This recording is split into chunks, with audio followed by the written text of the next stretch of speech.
En la mitología germánica, solo los héroes muertos en la batalla podían subir por el arco iris que servía de puente entre la tierra y el cielo.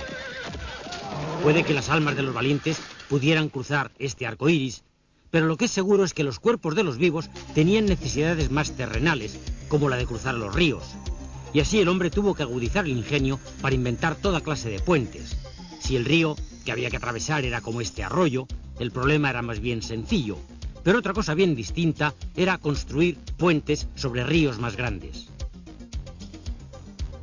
¿Pero cómo los hicieron? ¿Cómo hicieron los romanos, por ejemplo, un puente como este, capaz de aguantar 20 siglos? ¿Cómo se hacen hoy los puentes modernos? Los hombres, usando la ciencia y la tecnología, hemos sido capaces de crear puentes útiles y hermosos. Para ser unos buenos ingenieros, tenemos que ser capaces de idear estructuras, por una parte muy resistentes y por otra parte con la menor cantidad de material posible. Por ejemplo, con estos 3 folios, ¿seremos capaces de hacer un puente resistente hasta el punto de aguantar a esta piedra? Evidentemente, las hojas de papel no aguantarían el peso, pero si las enrollamos en forma de tubitos, quizá el puente que podamos construir sí que aguante esta piedra de 3 kilos.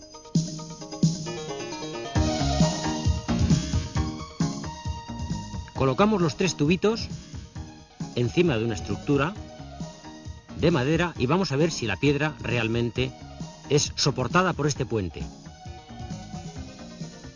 Increíble, pero cierto, lo soporta.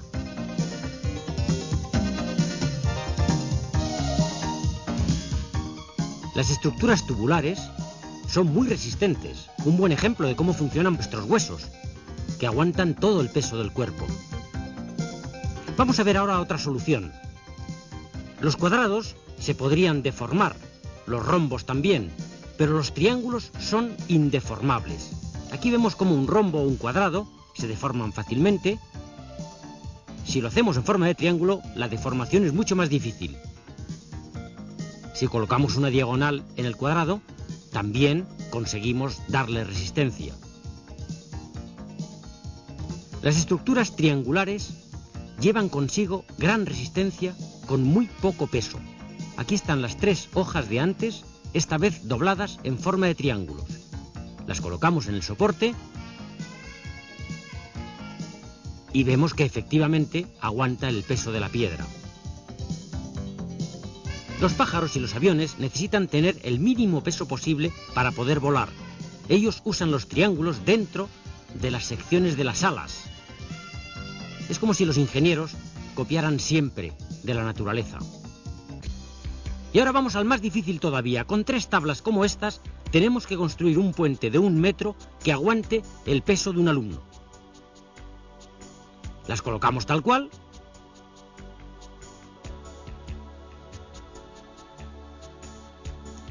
Y me parece que no aguanta la tabla y acaba partiéndose el puente. Hay que inventar alguna otra cosa. Por ejemplo, la estructura en forma de viga. O bien nuestros antiguos amigos, los triángulos.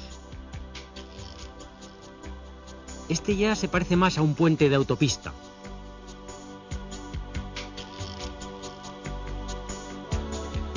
Siguen siendo las 3 tablas de antes, pero ahora aguantan perfectamente el peso. Hemos inventado, por así decirlo, la viga.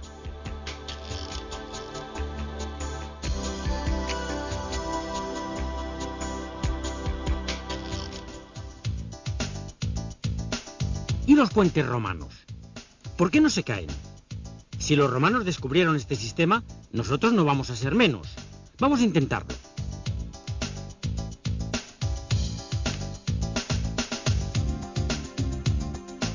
El momento culminante es la última piedra. El puente ya está hecho. Ahora vamos a quitar el soporte, a ver si no se cae.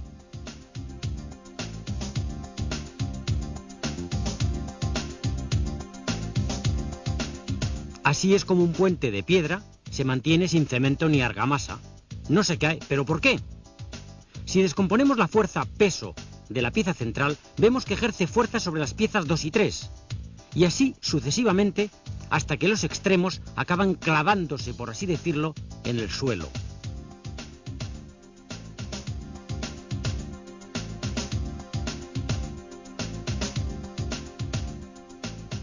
A su vez, las piezas 2 y 3 reaccionan apretando a la pieza 1 con igual fuerza, con lo que nuestro puente se arma y coge más consistencia. El equilibrio implica que el puente no se cae. Vamos a rehacer el puente de antes y vamos a ver si es posible subirse encima sin derrumbarlo. Parece difícil, pero en ciencia hay que experimentarlo todo. Nuestra compañera, que se llama Susana, pesa 50 kilos, que actúan sobre la pieza central e, igual que antes, su peso ayuda a clavar más el puente, igual que en el acueducto romano de Segovia. Así que combinando tubos, arcos, triángulos, podemos lograr estructuras ligeras, útiles, muy resistentes. Pero todavía los queremos más largos, más ligeros, más resistentes. ¿Qué podemos hacer? Pues, por ejemplo, ponerle tirantes.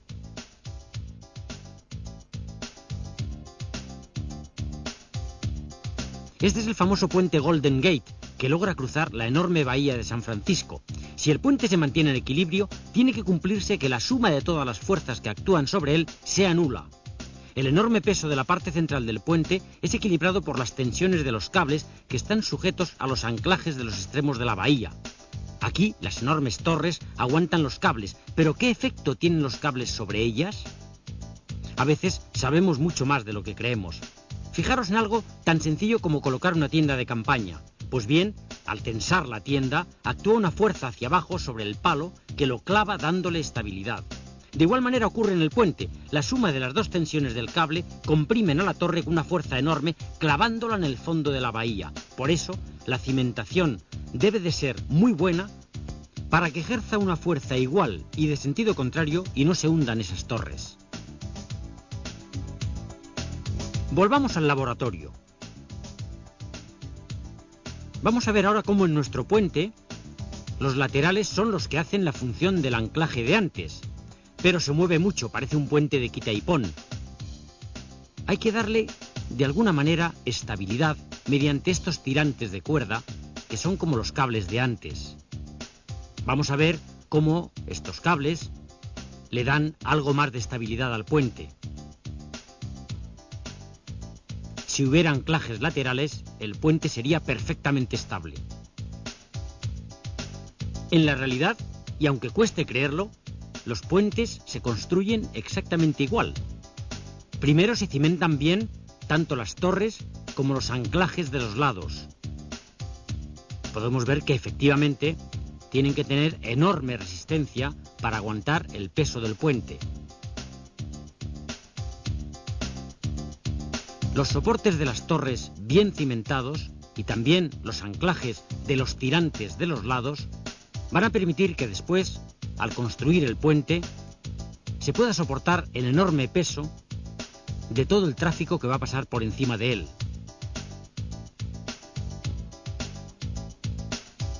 Estos son los cables, los tirantes, a su vez formados por agrupación de cables mucho más pequeños y apretados entre sí para darles más resistencia.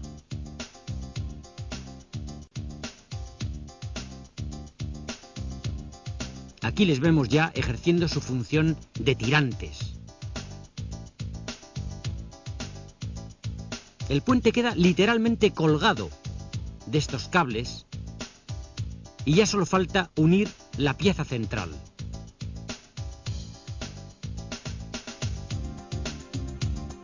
Así es como la tecnología moderna construye hoy día puentes, no solo útiles, sino además también de gran belleza. Como este puente del Alamillo, inaugurado en la Expo de Sevilla en el 92. O el puente de la Barqueta.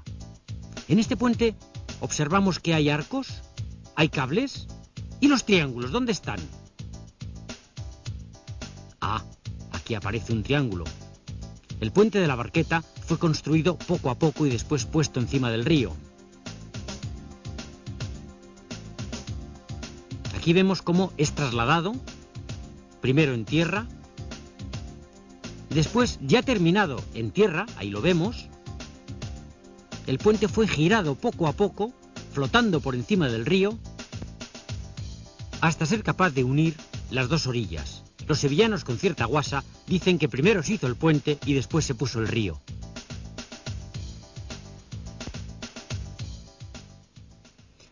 A pesar de los grandes avances tecnológicos, la naturaleza juega a veces malas pasadas. En el año 1939, solo unos meses después de su inauguración, este puente sobre el río Tacoma, en Estados Unidos, comenzó a oscilar, al entrar en resonancia con un viento de solo 64 km por hora. Es como en un columpio, que con pequeños empujones bien acompasados se consigue mucha altura. Lo mismo pasó con el aire, que aquí hizo oscilar los cables y con ellos el puente, que al final, ahora lo veremos, acabó derrumbándose.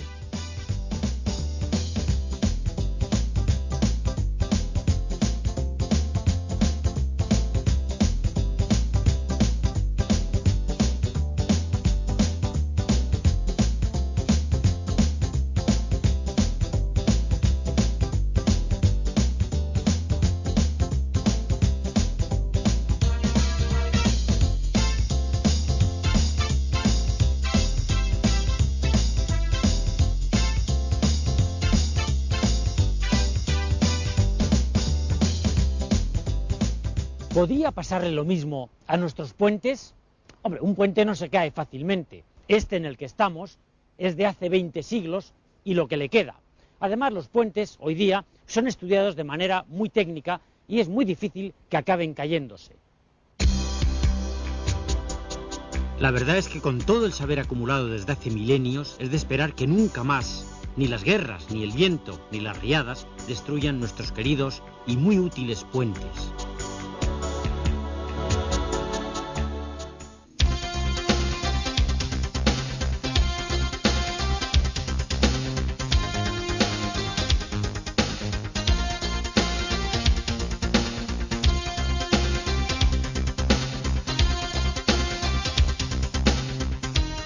Recuerda que las fuerzas que actúan sobre un puente tienen que estar equilibradas.